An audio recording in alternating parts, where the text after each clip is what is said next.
Aloha, everyone. Thank you so much for tuning with Alaka'i, the podcast. And I will be one of your hosts today. Oh, actually, perhaps I'm going to be the only one for this episode. But we have two special guests that is really give a big influence for our community in Laie, especially for the PCC and the study program over here. And we have Sione Pulotu and his wife, Mahana. Welcome to our podcast. Thank you. Thank you for inviting us. All right. So, long story short, Sione is one of the person who carved the Iosepa. And as we know, we have a lot of things that is very memorable of this about this carving. And we would like to hear more about his journey, how he get into carving, and how it is really significant to the canoe that are built and meaningful for us. All right, Sione, um, I would like to start with a question. How did you start your personal journey into the world of carving? Well, I came here in 1860. I came as a labor missionary to build a Polynesian cultural center. I didn't know much about carving or doing things like that, but as I work on a mission, when we first got here, they took us around to see places. Alabora Center was just open in 1960. Oh, Ala Moana. Yeah. So we took us there one day. Mm-hmm. We parked downstairs and we woke up to see upstairs. When I came up the stair and to the level, a long drugstore was right in front there. And there was a big tiki about 14 foot tall on a side by the door. Somehow it got attracted Right. to me. I saw that thing, it was beautiful, and I looked at it and I said, I woke up to the tiki and I said, someday I'm going to carve you. So that day didn't come until I was working on a mission. I was a mixer for cement and run a bulldozer, crush the rocks and stuff. And in between, when we pour cement, waiting for the truck to come back and refill, I was the one who pets the cement. I took a piece of wood, how wood, this is very light and easy to carve with a pocket knife. And I carved what I saw at a long drugstore, with my knife. I did it a few days, and when I thought I finished, I look at it and I say, wow, that looks pretty good for a beginner. Anyway, I go from there. I kind of like it, what I was doing. Then I got some wood and I do some carving during the day. We work from 7 to 3:30, and after the 3:30, I go outside the dorm where we were staying and carve with the chisel. I start using chisel. Well, anyway, get to the point where I carve. Somebody came and saw me and asked me to carve him a couple of tikis for the front of his stairway. So I did. I carved it. And when I finished, he came and he paid me $200 Wow. for the two tikis. What year was that? This is in the 60s, early 60s. 1963 Yeah, probably. 60, 61. That's a big amount of money. Yeah, and now it's rich. So when he came to pick up the thing, he gave me $200 for it.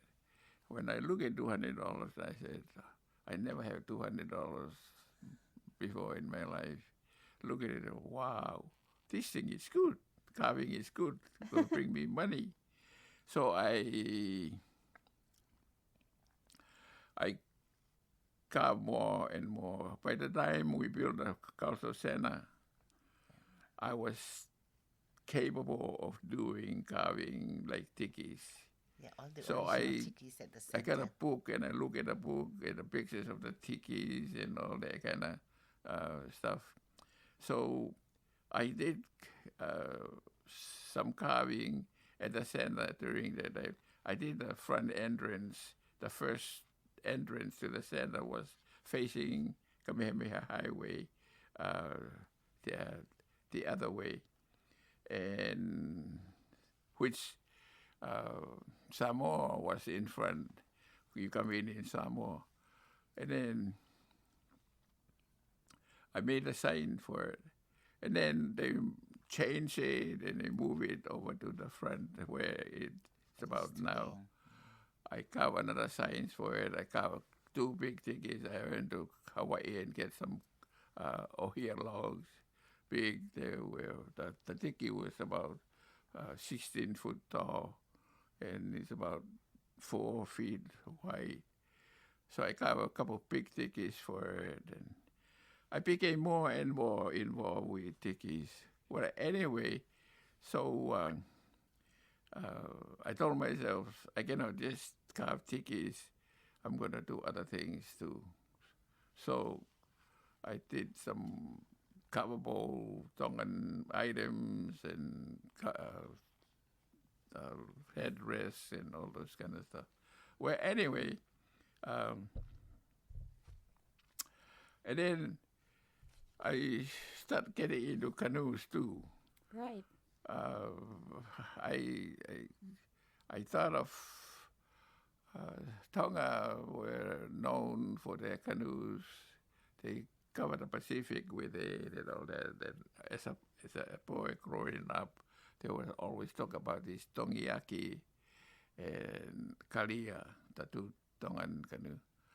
And so one day I told myself, I'm going to someday carve the Kalia. That's for the Tongan. Go to Tonga and carve it. Mm-hmm. So I start doing research on the Kalia. I know there's nobody alive that's seen the Kalia or know anything about it. So I have to, if I have to go build it, I have to know exactly what I want. Right.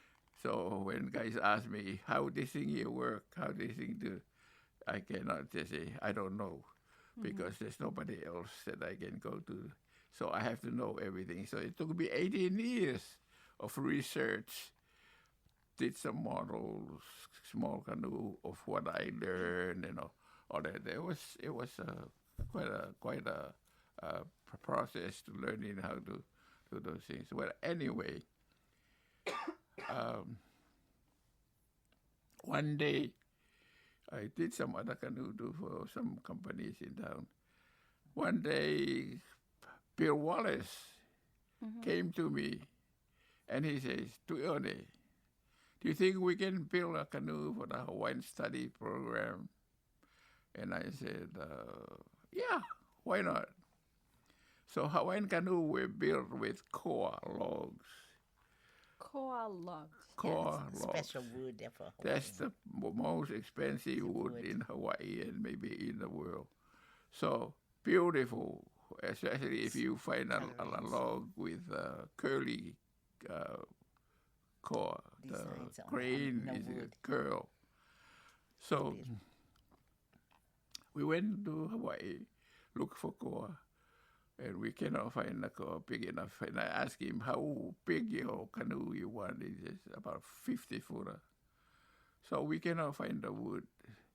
So here comes the time where 1999, I already contact those guys in Tonga about building the kalia in Tonga. So they say to come. So I went to Tonga. Before I went to Tonga, I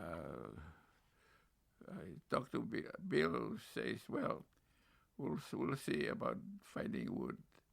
When I finished with the canoe in Tonga, the kalia in Tonga was made of wood from Fiji. Then that's how the Tongans built their canoe in those days. They go to Fiji because that's where the big wood was. So we find the wood in Fiji. I went to Fiji. I went and talked to the president of Fiji. In fact, he was a relative of mine from the Lau group, Radumala. Anyway, so he sent me to this place where I can find the logs from and talk to those people, and they got the log for me and ship it to Tonga. And we built that big canoe. Well, anyway, the idea we're building the canoe is to get it done and go out and meet the sun of the new millennium. Because Tonga is the first place where the sun rises on the millennium. And so our idea was to finish the canoe and go out and meet the sun come up. And we had a little problem getting the wood. And so I found some wood in Tonga to build a couple 40-footer. And we finished it, and that's what we used when the first day of the year 2000. Early morning. We get on it and sail down to meet the sun come up. Okay, that's really nice. Yeah. So before when we finished, on my way home, before I came home, Bill called me in Tonga and he said, Tuione, can we get the same wood that he used in Tonga for the kalia to build the Iosepa? The Iosepa was not used the name. It came later. Build the canoe, and I said, yeah. So I ordered the wood from those people, and I came to Hawaii, came back to in December. In March, the wood arrived here. And Bill said to me, oh, can we build it bigger than 50-footer? So my wood was ordered for 50-footer. And I said, yeah, we can. We go as large as the Alata would allow us to go. The problem was Hawaiian canoe never made with pieces. Hawaiian canoe was made only with one piece of wood. Like I said, they find the biggest log if they want a big canoe, and they get it out and they cut it. So I told Bill, I need to make some adjustment on the hull of the canoe because to get it bigger than 50-footer, we'll have to do it. So I did. I cut them up in pieces, the bottom, and we add another piece and to build it up high and all that kind of stuff. So we finished the canoe. But before we put the canoe in the water, the fire department came and inspect the canoe. They have to approve it to be, if it's going to be seaworthy, to put it in the water. So they were looking around at the thing, and then one guy came to me and said, Tuione, where is the blueprint that you build the canoe from? And I said, what blueprint? They said, oh, don't you have a blueprint? I said, no, I built it from my head. Wow. So the guy said, okay, that's fine. So we finally put the Iosepa, we dedicate the Iosepa at the Hokila Beach and put it in there. Okay, name Iosepa. Bill came one day and he says, I have the name for Iosepa. And I say, what's the name? He say, for the canoe. He says, the name is Iosepa. I say, how you get the name? They say, in a dream, I slept at night and dream. that we finished the canoe and somebody came in and says to name the canoe Iosepa. So Iosepa it came from a village in the mainland where the Hawaiian Go ahead. when the Hawaiian moved to moved from here to Salt Lake, they put them in this place far away from Salt Lake, and build a village for them, and they call it Iosepa. That's how Iosepa kind of tie in with Hawaiian. Do you So have anything to add to that? No, I was going to mention, he forgot to mention that the building of the Iosepa, it's not just him, and it's people came to him. oh, Yeah, yeah. talk about that. that I was think it's one of very the interesting. one of the beauty we had. Yeah. We had a lot of people come out help us with building Iosepa. We have BYU send David Escalante, one of the guys, to come help me as my helper, and then while we building it, the Hawaiian study program people in the class in the program came and helped us carve the career. We give them what to do. We tell them what to do, and there was a lot of school come over and people, Elementary schools. just local people came over every day and help us And carve. he would fix food for So them to it was I was pretty smart because when we install the pieces for the kalia, we make food imu every Friday for us to eat special. So so the people from the workers from BYU come over there and eat with us lunch. So we make it, we schedule when we have a big piece to install, we schedule for Friday. When those guys come to eat, we have them help us put the pieces together and then they eat. So we did many hands built Yeah. Iosepa. So we finished Iosepa. Well, anyway, so before the canoe put in the water, we have a ceremony over there and name the canoe Iosepa. So Iosepa become Iosepa today.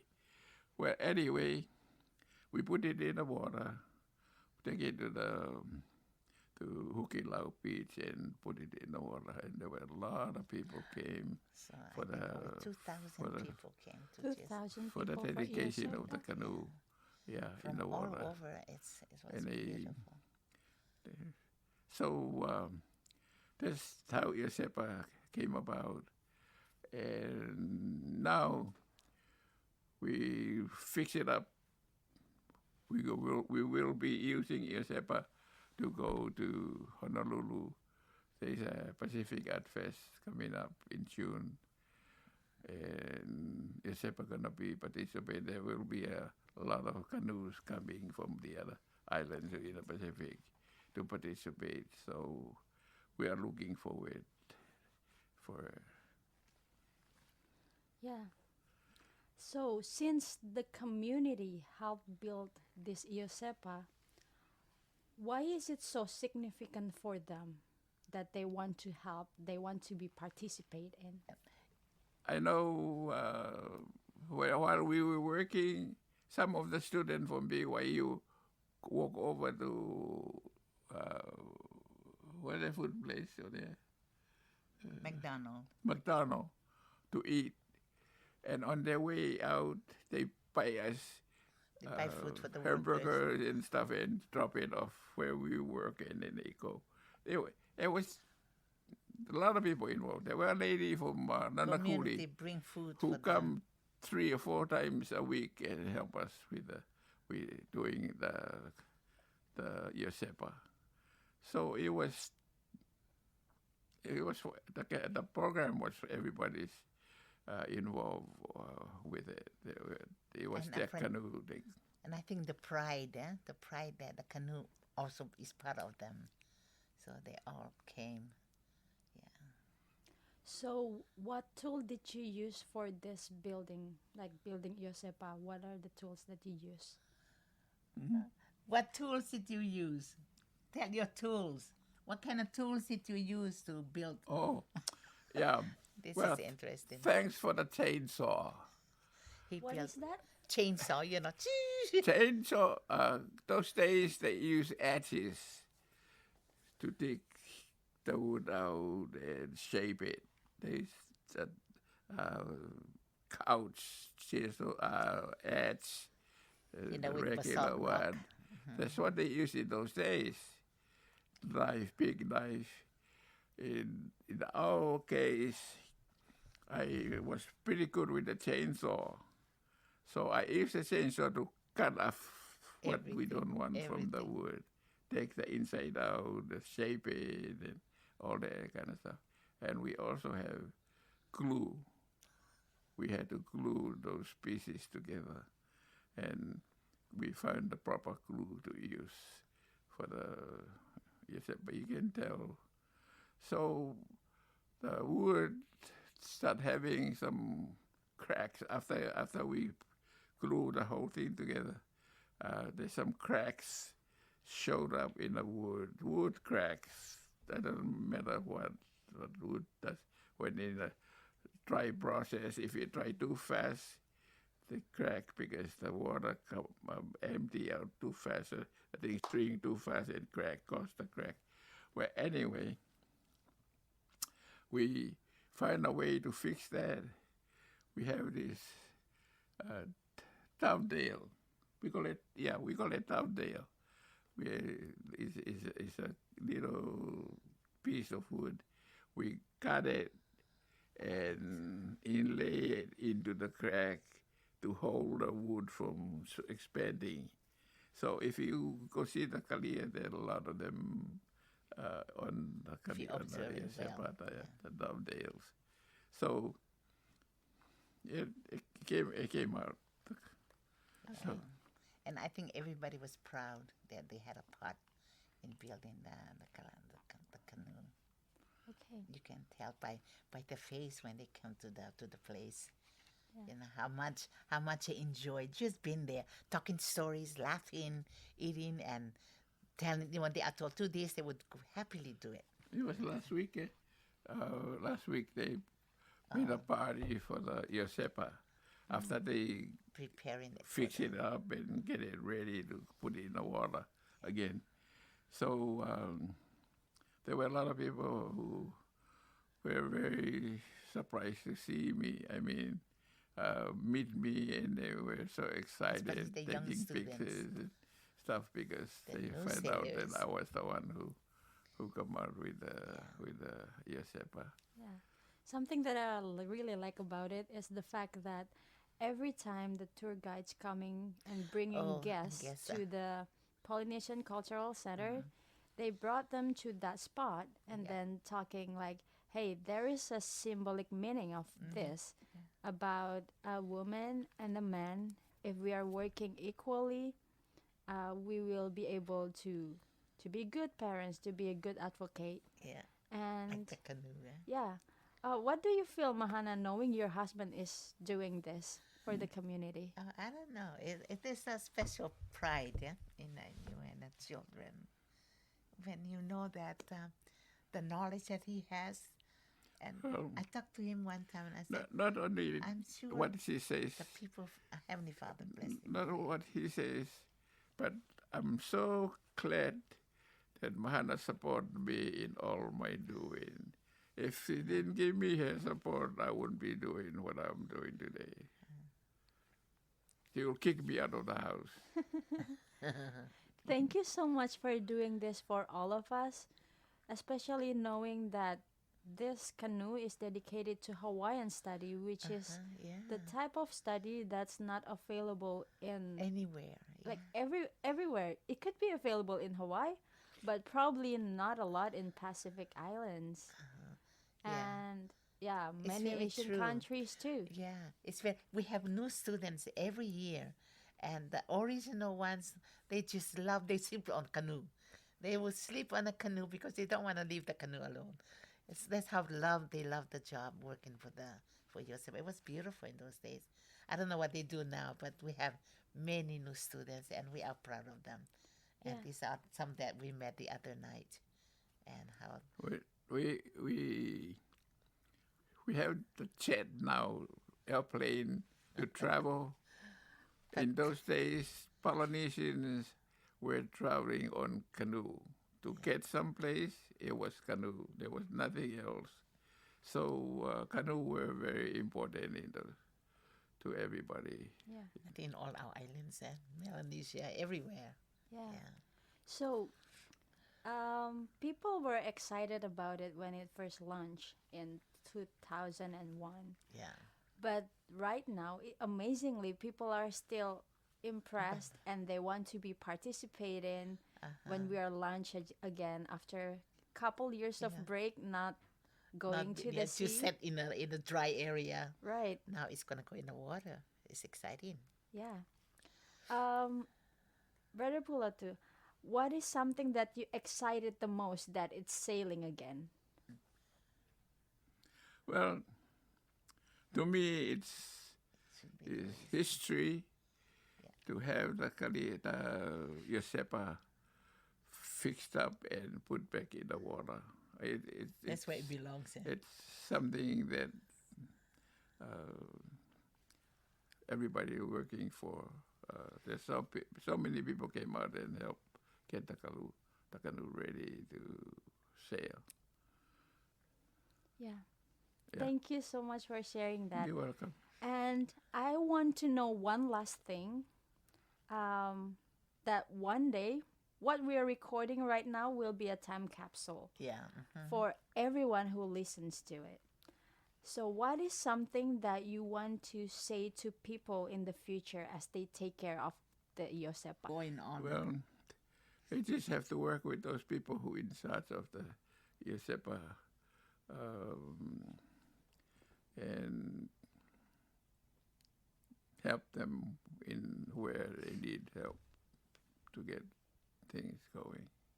Yeah, I agree with that because those people can be expert in Iosepa as times go by, as they take care of Yeah. it and then know more about it. And So I have a friend working especially in Iosepa. So every time people visit, she tells story about Iosepa, and the stories will go on, and Right. that's what we want. Yeah. yeah, and I think we have to keep it for generation to To come, yeah. generations because it's not something that happened all the time. Yeah. Especially right now, we started to be like modern Yeah. and started The to live easy that way, kind yeah? of thing. Yeah. Yeah, we have airplanes. Why would we care Yeah. about canoes? Yeah. Some Why people think why of spend that. a long time to build? Sure, but when he was in Tonga, you asked about those canoes he built in Tonga. Tell us about what you did with those canoes you built for the people in Tonga. Share with us what you did with the canoes that you built in Tonga for the people. Why? Because he wants to know it's canoes. Oh, well, people do not take care of things. That's a sad story, especially in Tonga. You make something and they just let it go. So that's why it's so interesting and happy with the Iosepa because there are a lot of people who are concerned about the life of the canoe. So they are out there and help maintain it. It's one thing you build some canoe wood is get rotten and get spoiled. If you don't protect it, it will go away in no time. They will rot and become unable to be used. So it's one of the beauty about Iosepa because people are out there keeping up with maintaining it. Okay. Well, thank you so much for the message. We will definitely spread the word out because everyone needs to take care of their heritage. Yeah, And that's very true. who else if it's not a future generation or we are right now? Yeah. Well, it's been really special for us to have both of you. Thank you so much for doing what you Thank you. have done. Thank you. And we would like to ask, like, is there anything that I didn't ask that you want people to know? You think she asked all the questions that you can help the kids with? Yeah. You did Yeah. pretty good. Yeah, I think so. All right. Yeah. Thank you so much. We really, really appreciate that. And for all of you who are listening, please take care what we have here because sometimes we just forget that it's a privilege for us to be surrounded by this pollination and all this culture that give us future because without the running of the Polynesian Cultural Center, we might not be here at BYU-Hawaii. And the Iosepa is one of the treasure that we can always hold on. And as we go out of this school, we can always have something to remember that I was there when they launched it at this time. Well, let me say this. So, I used to work for BYU. I was in over the ground. I was the boss of the ground. And whenever we have students come over, work for me at the ground, I take them in my office and I talk to them. And I said, what are you doing today? What do you do today is what you're going to take home and you become what you have learned here in the university. In other words, be faithful. Even Even either sweeping or doing, but come to work on time. That will be very important when you go home because you have to go to work on time and accomplish much of those things that you desire to accomplish. All right. Thank you for the word of wisdom. We will keep hold on it. And Yeah. for all of you who are listening, remember all this message and this word of wisdom. Keep doing what you are doing because you will become the things that you learn. But anyway, mahalo for listening. See you another time. Thank you. Thank you very much. Thank you. We did it. We did it.